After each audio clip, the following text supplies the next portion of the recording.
नमस्कार दोस्तों, मैं वीनस रिएक्शन एंड फैक्ट्स में आप सभी लोगों का एक बार फिर से बहुत बहुत स्वागत करता हूं। दोस्तों, मैं आप सभी को रिएक्शन एंड फैक्ट्स की पूरी टीम की तरफ से नव वर्ष की बहुत बहुत शुभकामनाएं देता हूं और यह कामना करता हूं कि यह वर्ष आपके लिए मंगलमय रहेगा।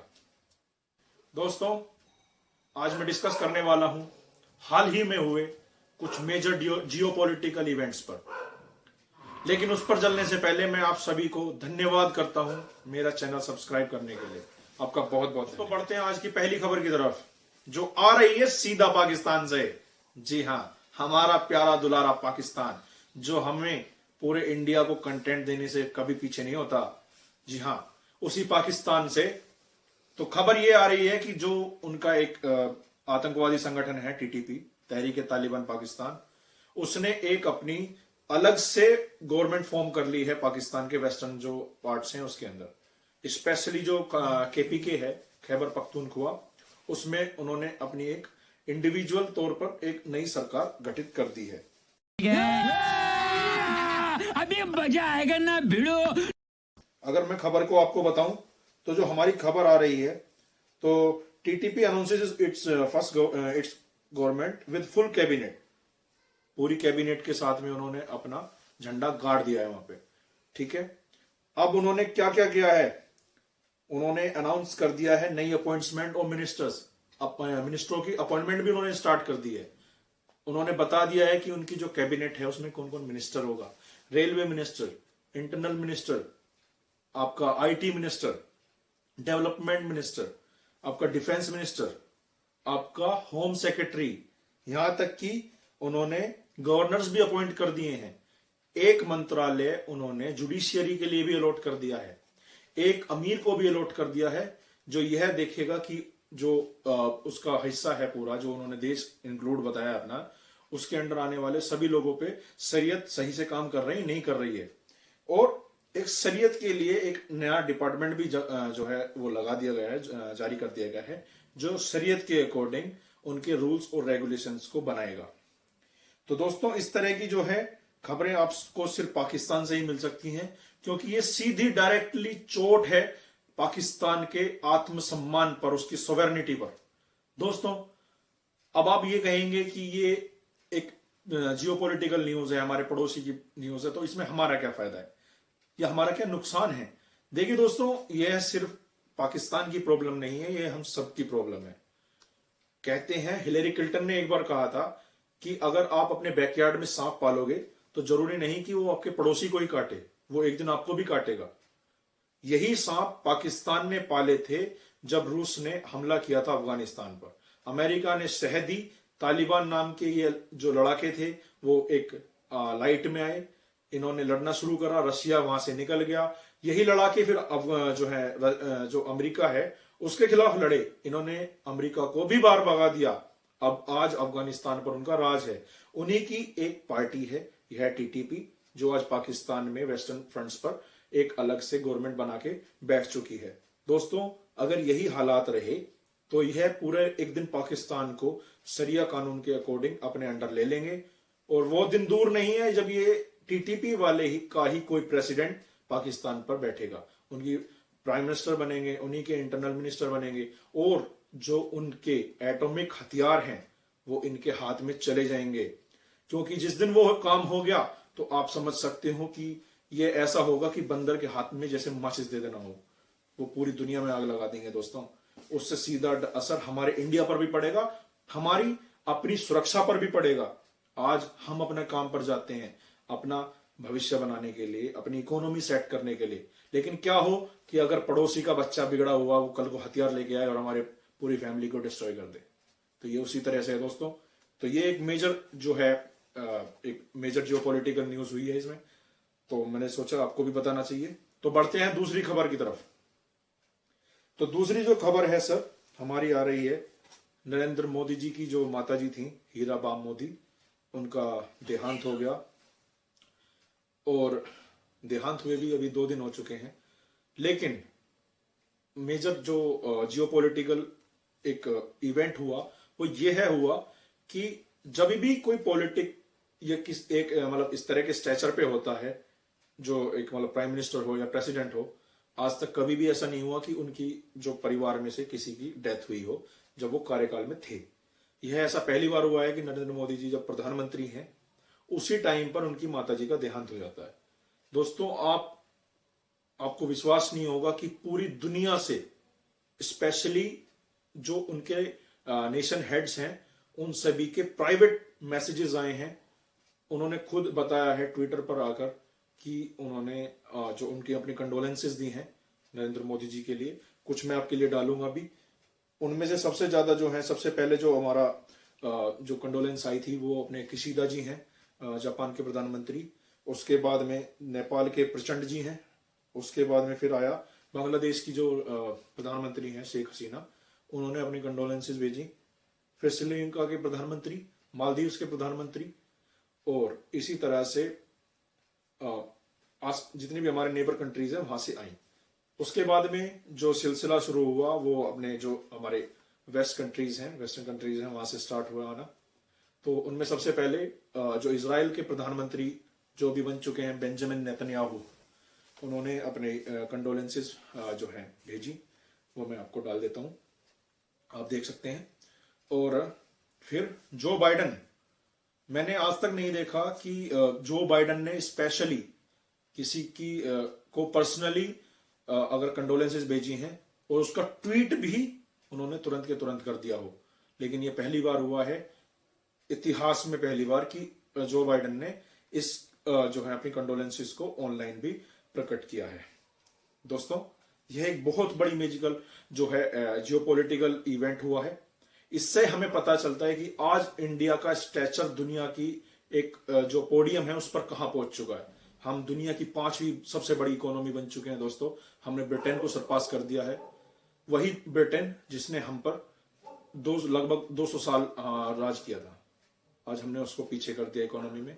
और हमारा जो एक टारगेट है वो ये है कि 2030 तक हम अपना दुनिया की तीसरी सबसे बड़ी इकोनॉमी बनने की तरफ अग्रसर हो जाएंगे। वैसे चौथी तो बन ही जाएंगे 100%, तीसरी भी बन सकते हैं। तो ये थी हमारी आज की दूसरी खबर। थर्ड न्यूज जो है वो ये है कि कराची में एक पाइपलाइन जाती है। कराची जो अपना ये है, कराची है पाकिस्तान का, कराची से एक पाइपलाइन जाती है, गैस पाइपलाइन, खैबर पख्तूनख्वा के लिए, केपी के। अभी मैंने बताया था ना आपको पहली न्यूज में कि वहां टीटीपी वालों ने एक अपनी नई सरकार बना ली है। तो हुआ क्या कि ये जो गैस की पाइपलाइन है ये होके जाती है कई सारे राज्यों से, पंजाब से होते हुए ये ऐसे खैबर पख्तूनख्वा तक जाती है। अब उसमें क्या हुआ, जब पाकिस्तान के जो ये पाले हुए सांप थे और ये जो टीटीपी वाले सांप हैं, इन दोनों में आपस में हो गई लड़ाई। वही हाओ होली खेलेंगे वाली, ठीक है। अब उन्होंने आपस में गोलियां जो है उन्होंने इधर से बरसाई, उन्होंने उधर से बरसाई। उसमें क्या हुआ, ये जो पाइपलाइन थी इसमें गोलियां लग गई और इसमें ये हो गया लीक, ठीक है। अब जब ये लीक हो गया तो पाकिस्तान के जो हमारे बहुत बड़े ब्रिलियंट साइंटिस्ट लोग हैं, उन्होंने सोचा कि भाई इसका कुछ ना कुछ तो यूज किया जाए, क्योंकि अगर सरकार तेल बांट रही हो तो लोग अपनी जेब में भी लेके आ जाते हैं। ये तो वो उस तरह के लोग हैं। तो इन्होंने क्या सोचा कि भैया फ्री की गैस है, कुछ ना कुछ तो स्टोर करेंगे। अब गैस सिलेंडर तो उस देश में होते नहीं, तो क्या करेंगे। तो भैया वो ठाके लाए प्लास्टिक का पॉली बैग और उसमें उन्होंने गैस जो है भरनी स्टार्ट कर दी। उन बेवकूफों में इतना दिमाग नहीं कि यह एक ज्वलनशील गैस होती है, अगर इसमें जरा सी भी आग लग गई तो वो पूरा का पूरा तंदूरी चिकन बन जाएगा, उसका 2 मिनट नहीं लगेंगे। लेकिन उतना दिमाग तो है नहीं, क्योंकि फ्री की चीज है, सारी की सारी लपेटनी है। तो खबर यह है कि पाइपलाइन जो खैबर पख्तूनख्वा जा रही थी कराची से, उसमें हो गए लीक्स, और लोकल जो थे उन्होंने उस गैस को स्टार्ट कर दिया भरना एक पॉलीथीन बैग में। आप समझ रहे हो, पॉलीथीन बैग में उन्होंने भरना स्टार्ट कर दिया। तो अब जैसे भी हैं हमारे दोस्त, वो कुछ ना कुछ तो गुजारा हमें उनके साथ करना पड़ेगा।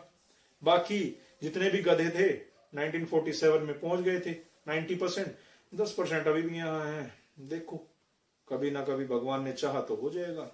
बाकी फिलहाल के लिए तो उन्हीं गधों से हमें सबको काम चलाना पड़ेगा। दोस्तों, हमारी अगली खबर आ रही है सीधा यूक्रेन से। दोस्तों, आप सभी लोगों को पता होगा कि जब रशिया और यूक्रेन का युद्ध स्टार्ट नहीं हुआ था, उससे पहले ये जो यूक्रेन और रशिया का जो ये पार्ट है, ये ग्रेन बोल थी पूरे दुनिया की। आप अंदाजा लगाइए कि 30% जो पूरी दुनिया ग्रेन खाती थी वो सिर्फ यूक्रेन और रशिया से आता था। 30% ये दोनों ही प्रोवाइड करते थे पूरी दुनिया को। लेकिन जब युद्ध शुरू हो गया तो रशिया जब आक्रमण कर रहा है यूक्रेन पर, तो भाई साहब लोग अपनी जान बचाएंगे या सीधा जाके हल लेके खेती करने जाएंगे? समझ रहे हो? तो खेती हो नहीं रही, ना रशिया में हो रही है उधर और ना ही यूक्रेन में हो रही है खेती। तो अब आपको समझ में आ रहा होगा कि अभी जो हमारा एक जो ग्रेन डेफिसिट बना हुआ है पूरी दुनिया में, उसमें देखिए हम तो एक बढ़िया हरित क्रांति वाला देश है, ठीक है।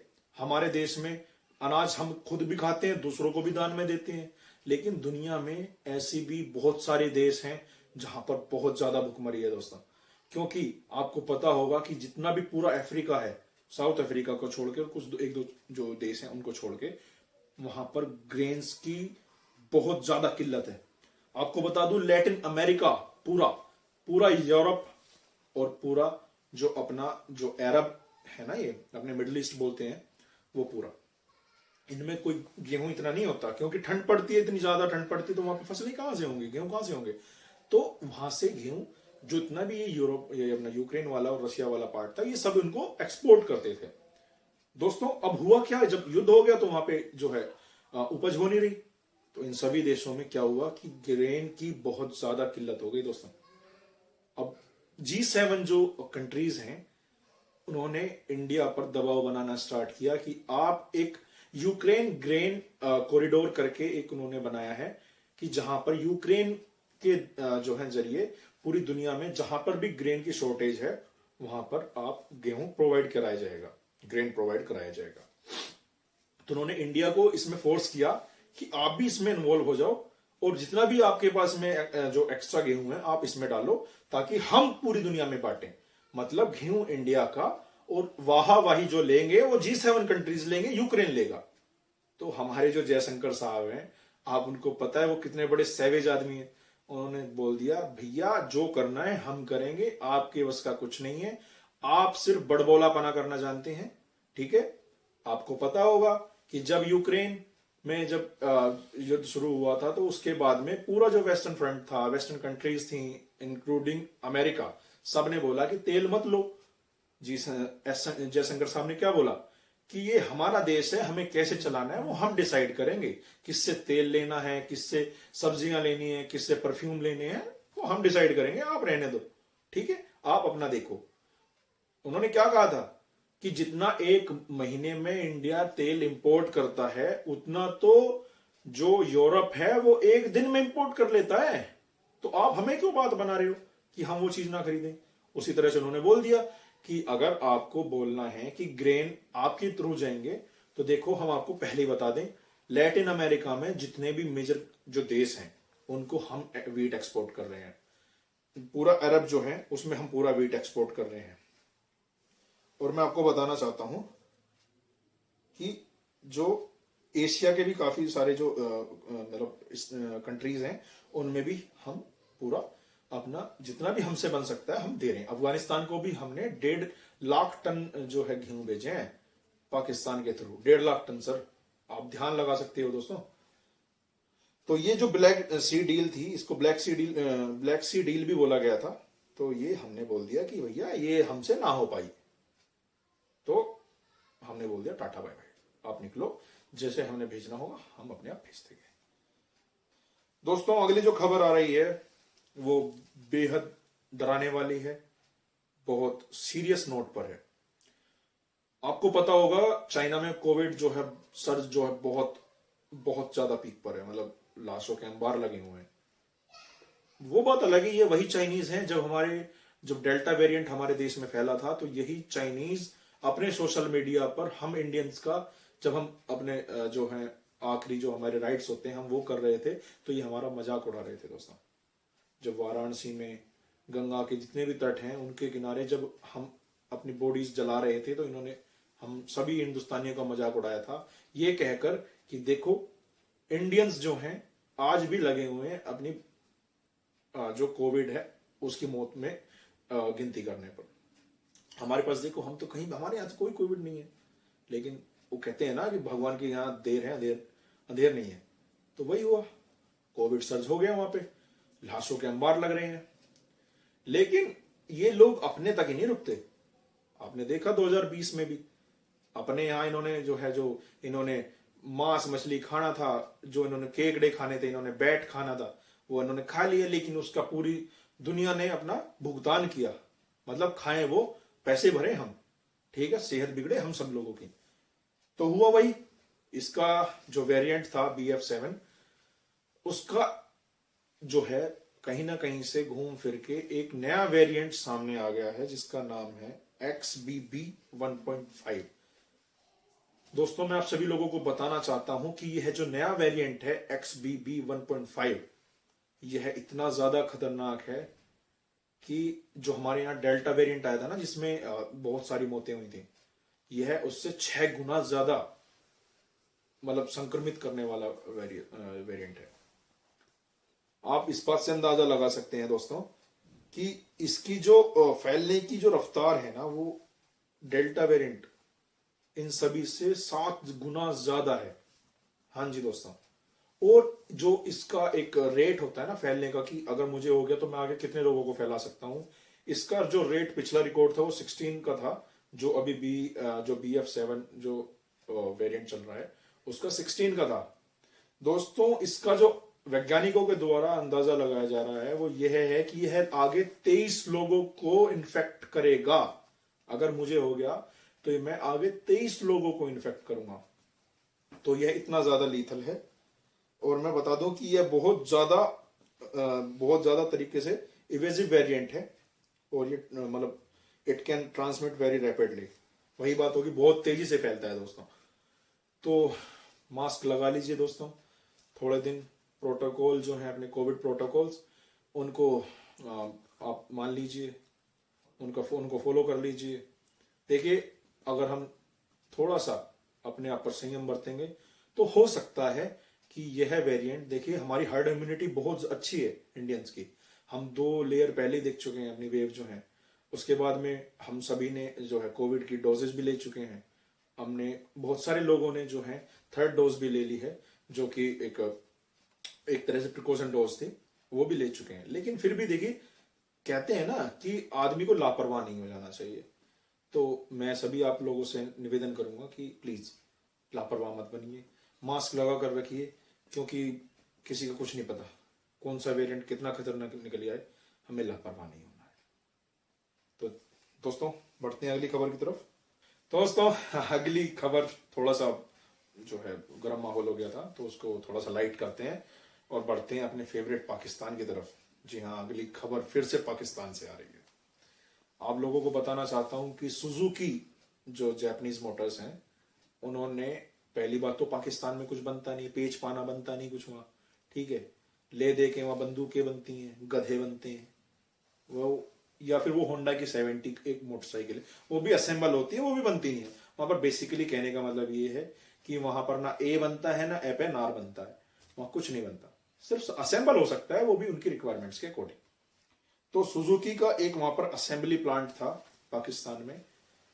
अब चूंकि पैसा है नहीं, इन्फ्लेशन इतनी ज्यादा है, ठीक है, 99% वो डिफॉल्ट की कगार पर पहुंच चुका है। अमेरिका ने $7 बिलियन की जब से घोषणा की है, तब से वो बेचारा 99% पे रुक गया है, वरना अब तक तो वो डिफॉल्ट हो भी चुका होता, क्योंकि मेजर डिफॉल्ट्स तो उसके हो भी चुके हैं। एम्बेसी उन्होंने यूएसए में बेच दी, अपना जितना भी उनका फॉरेन डिपार्टमेंट के जितने भी उनके एम्प्लॉयज हैं, उनकी सैलरी नहीं दी है 3 महीने से, बिना सैलरी के बेचारे काम कर रहे हैं। कोई लोहा बेच दिया कबाड़ी को, उससे 2 पैसे आ गए, किसी का अमरूद चुरा लाए, उनको बेच दिया, उससे 2 पैसे आ गए, किसी गिटार की स्टफनी बेच दी, उससे पैसे आ गए। तो अभी बेचारा उनको इस तरह से काम चल रहा है अभी फिलहाल, क्योंकि इस चीज में तो माहिर है पाकिस्तानी, ठीक है। अब कहने का मतलब ये है कि सुजुकी ने अपना जो एक लौता असेंबली प्लांट था पाकिस्तान में, उसको भी कर दिया है बंद, कि भैया तुम्हारे पास की बात नहीं है गाड़ियां खरीदना, तो जब तुम खरीद नहीं सकते तो हम यहां असेंबली भी क्यों करें, क्यों अपना खर्चा बढ़ाएं। अब बंद क्यों हुआ? वही फिर से बात आ जाती है कि यह कंट्री जो है on the brink of the default है, डिफॉल्ट की कगार पर है। दूसरी है इन्फ्लेशन, इतनी ज्यादा इन्फ्लेशन है कि जिसकी कोई हद नहीं। 1 रुपए की चीज 10 रुपए में मिल रही है, तो कौन वहां से जो है कौन खरीदेगा? तीसरी पॉलिटिकल सिचुएशन है वहां पर। आप समझते हो, आपने देखा भी होगा कि अभी इमरान खान साहब थे अपने, अरे वो तो बहुत बढ़िया लोग थे। इमरान तो बड़े बढ़िया थे हमारे हिंदुस्तान के लिए। उन्होंने जो करके दिखा दिया ना पाकिस्तान में इंडिया के लिए, वो इंडियन गवर्नमेंट भी आज तक नहीं कर पाई। उन्होंने जो है आर्मी में फूट डाल दी, जनता के बीच में आर्मी को बुरा भला करके दिखा दिया कि भैया आर्मी वहां पे वैसे करती है। वो बात अलग है कि उसके बाद में जो उनके पाकिस्तान के आर्मी जनरल थे, उन्होंने लात मार के भगा दिया उसको कि निकल, ले आए शहबाज शरीफ को। अब वो बेचारा कठपुतली की तरह नाच रहा है, और जो पाकिस्तान आर्मी का चीफ बोलता है वो जी हजूरी करके काम निकाल लेता है। तो जब इतनी बुरी पॉलिटिकल सिचुएशन हो किसी कंट्री में, तो कोई भी कंपनी जो है फेथ नहीं दिखाएगी उसकी इकोनॉमी पे। तो उन्होंने सोचा कि ऐसा है, अगर नाव डूब रही है तो पहले उसको, वो जब तक पूरी डूबे उससे पहले ही निकल लेना चाहिए। समझदार लोगों की निशानी। दूसरा है फ्लड। आपको पता होगा कि 2022 में पाकिस्तान के अंदर इतनी भयावह फ्लड आई थी, इतनी बड़ी तादाद में बाढ़ आई थी कि कुछ जगहों पर तो आज भी पानी जो है जमा है। और आपको मैं बता दूं कि उस टाइम पर जब बाढ़ आई थी तो ऐसा लग रहा था कि एक नया समंदर पाकिस्तान के बीच में बन गया है। जब गूगल फोटोज, जो गूगल मैप्स की फोटोज उस टाइम पे आई थी, उस टाइम पे तो ऐसा लग रहा था कि पाकिस्तान के ही बीच में एक नया समंदर जो है बन गया है। आज भी आप देखेंगे जो सिंध प्रांत है पाकिस्तान का, वहां पर जो मेजोरिटी ऑफ एरियाज हैं सिंध में, आपको पता होगा कि जो भी ले दे के 1-1.5% हिंदू बच रहे हैं वो वहीं पर है। तो वहां पर ध्यान नहीं दिया जा रहा। बाकी जगहों पे से पानी की जो है निकासी कर दी गई है पाकिस्तान के द्वारा, लेकिन अभी सिंध प्रांत में से पूरी तरह से पानी जो है बाहर नहीं निकाला गया है दोस्तों। तीसरा है टेररिज्म, टीटीपी, लश्कर ए तैयबा, इंडियन मुजाहिदीन, फलाने ये फलाने वो, इतने सारे भरे पड़े हैं, हमें तो नाम भी नहीं पता, क्योंकि हमारे यहाँ टेररिज्म नहीं, हमारे यहाँ पढ़ाया जाता है आईटी, इंफॉर्मेशन टेक्नोलॉजी दोस्तों। हमारे यहाँ इंटरनेशनल टेररिज्म नहीं सिखाया जाता। जैसे कि जयशंकर साहब बोलते हैं कि दोनों देशों में आईटी होती है, लेकिन हमारे यहाँ इंफॉर्मेशन टेक्नोलॉजी होती है, और उनके वहां होता है इंटरनलाइजेशन ऑफ टेररिज्म। तो दोनों फर्क है। तो जब इतनी बड़ी तादाद में टेररिस्ट खुलेआम AK-47 लेके घूमेंगे, तो कौन सी कंट्री में साफ निवेश आएगा, इन्वेस्टमेंट कहां से आएगी दोस्तों? अब अगर लश्कर ए तैयबा की कोई फॉरेन डिपार्टमेंट की कोई खबर हो तो वो अगर आ जाके पाकिस्तान में इन्वेस्ट कर ले तो बात अलग है, वरना कोई जापानीज या अमेरिकन या कोई यूनाइटेड किंगडम की कोई कंपनी जाके वहां तो इन्वेस्ट करने से रही। तो ये थी आज की छठी खबर दोस्तों। बढ़ते हैं अपनी अगली खबर की तरफ। तो अगली जो खबर आ रही है वो आ रही है सर इजराइल की तरफ से। दोस्तों, इजराइल ने जो अपना एक एयरपोर्ट है डमस्कस, जो डमस्कस एयरपोर्ट है, इसको बहुत बुरी तरह से जो है बॉम्बिंग करी है उसकी, और एक तरह से उसको बिल्कुल नाबूद कर दिया है। अब आप पूछेंगे कि क्यों किया भाई, क्यों जो है बेंजामिन नेतन्याहू जो है जब से तुरंत प्रधानमंत्री बने, तुरंत बोला अपने F-16 फाइटर जेट प्लेन के जो पायलट थे कि जाओ और डमस्कस एयरपोर्ट को कति तबाह कर दो, बिल्कुल उसको मिटा दो एकदम मैप से। तो जो है 7 F-16 उड़े इजराइल की जो राजधानी है जेरूसलम से, डमस्कस एयरपोर्ट पर पहुंचे, उसके ऊपर से उड़े और इतना बुरा बॉम्ब किया कि वहां पर कुछ नहीं बचा, चारों तरफ आग और तबाही। कुछ बेकसूर लोग भी इसमें मरे। लेकिन इसकी वजह क्या रही दोस्तों? इसकी वजह रही कि जो अपना ईरान है वो फंडिंग करता है एक लेबनान का आतंकवादी ग्रुप है उसको, और वो जो फंडिंग है, जो हथियारों की खेप है, वो कहां से जाती है? ईरान से जाती है डमस्कस, और डमस्कस से बाई रूट जाती है उन आतंकवादी ठिकानों पर। इजराइल का सीधा संपर्क है, सीधा सा एक एजेंडा है सर कि अगर हमें सिर्फ महसूस भी हुआ ना कि आप हमारे खिलाफ कुछ करने वाले हो, तो हम इंडिया की तरह नहीं, हम कोई वेट नहीं करेंगे कि आप हमें आओ पहले हम पे गोलीबारी करो फिर हम आपको रिटेलिएट करेंगे। नहीं जी, अगर हमें भनक भी लग गई कि आप हमारे खिलाफ कोई षड्यंत्र कर रहे हो तो हम आपकी पूरी पुश्तों को मिटा के रख देंगे, पूरी जला के राख कर देंगे। वही उसने किया। इजरायली फोर्स का जो F-16 का बेड़ा था उन्होंने जाके उनका बेड़ा गर्क कर दिया। समझ रहे हो? इस तरह से जवाब दिया जाता है इन आतंकवादी संगठनों को और इस तरह से के देशों को। हमें सीखना चाहिए कुछ इजराइल से इस बारे में। तो ये थी खबर आज की। दोस्तों बढ़ते हैं अपनी अगली खबर की तरफ। तो कल 1 जनवरी 2023 की सुबह मुंबई में बीसीसीआई के जो बड़े अधिकारी हैं उनको उनके बीच में और अपने जो कप्तान साहब हैं रोहित शर्मा, वो उन सभी के बीच में वहां पे एक मीटिंग हुई। किस लिए मीटिंग हुई? आप सभी लोगों ने देखा होगा कि 2022 में इंडियन जो टीम थी उसकी परफॉर्मेंस कैसी रही। वर्ल्ड कप हार गए, एशिया कप हार गए, कोई बंदा टीम में नहीं। अपने बुमराह साहब जो आईपीएल के लेजेंड हैं वो भी चोटिल चल रहे हैं। अगले आईपीएल जब तक नहीं आता तो तब तक तो बेचारे चोटिल रहेंगे। आईपीएल आ जाएगा तो फिर ठीक होने का बेचारा सोचेंगे भी, अभी तो फिलहाल वो चोटिल है। तो इस तरह से बहुत सारे लोग चोटिल होकर अपना अपना जो जो कहते हैं ना वो पेंशन ले रहे हैं अभी बीसीसीआई से। तो बीसीसीआई को जब हम जैसे आप जैसे जितने भी क्रिकेट प्रेमी हैं उन लोगों ने प्रेशराइज करा, जब उनको थोड़ा सा लगाया ना, रगड़ा लगाया, तब वो जागे। अब उन्होंने करी है एक कहते हैं हाई एंड लेवल जो मीटिंग थी वो करी है।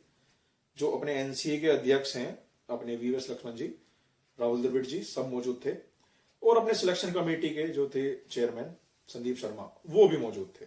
मुझे तो सबसे पहली बात ये समझ में नहीं आ रहा कि जब तुम उस बंदे को सैक कर चुके हो, पूरी सिलेक्शन टीम को जो कमेटी थी उसको तुम हटा चुके हो, फिर भी आप उस बंदे को जो है मीटिंग में बुला रहे हो। नई सिलेक्शन जो कमेटी थी वो आपने गठित करी नहीं है। भैया आप कर क्या रहे हो? मुझे समझ में नहीं आ रहा है। या तो आप उसको मतलब आपने हटाया क्यों, और हटाया है तो फिर उसको मौका नहीं दे रहे। सुनने में ये भी आ रहा है कि जी संदीप शर्मा जी जो हैं उन्होंने अपना दोबारा रेज्यूमे दे दिया है जो है जो सिलेक्शन कमेटी है उसके प्रेसिडेंशियल पद के लिए। अरे भैया चल क्या रहा है ये है? हटा रहे हो, लगा रहे हो, निकाल रहे हो, दोबारा लोग जो है उनको आवंटित कर रहे हो, क्या मतलब है ये? क्या चल रहा है? ठीक है, मुद्दा ये था कि रोहित शर्मा जी जो खुद 4 वड़ा पाव खा के मैच खेलते हैं, उन्होंने कहा कि जी अब जो है योयो टेस्ट और एक नया टेस्ट आया है आपको आजकल मार्केट में, डेक्सा टेस्ट। इसको सिलेक्शन जो है इंडियन टीम में अगर आपको सिलेक्ट होना है तो आपको इन दोनों टेस्ट से गुजरना पड़ेगा और आपको इसमें जो है पास होना पड़ेगा। जो बेयर मिनिमम जो भी उनके जो है एक लेवल होगा उसको आपको पार करना होगा, उसके बाद में ही आप इंडियन टीम में सिलेक्ट हो पाओगे। अब आप पूछोगे कि भाई ये योयो टेस्ट क्या है? योयो हनी सिंह? नहीं नहीं नहीं, वो योयो हनी सिंह नहीं है, ये योयो टेस्ट होता है। इसमें क्या होता है कि एक कुछ फिजिकल एक्टिविटीज करनी होती हैं एक गिवन टाइम में। मान लीजिए कि 4 एक्सरसाइज है, उसमें दौड़ना भी है, भागना भी है, उछल कूद करनी है, सिर्फ 3 मिनट में। तो इस तरह का एक योयो टेस्ट होता है। दूसरा आप पूछेंगे कि ये डेक्सा टेस्ट क्या है, ये डेक्सा टेस्ट क्या है, ये डेक्सा टेस्ट क्या है?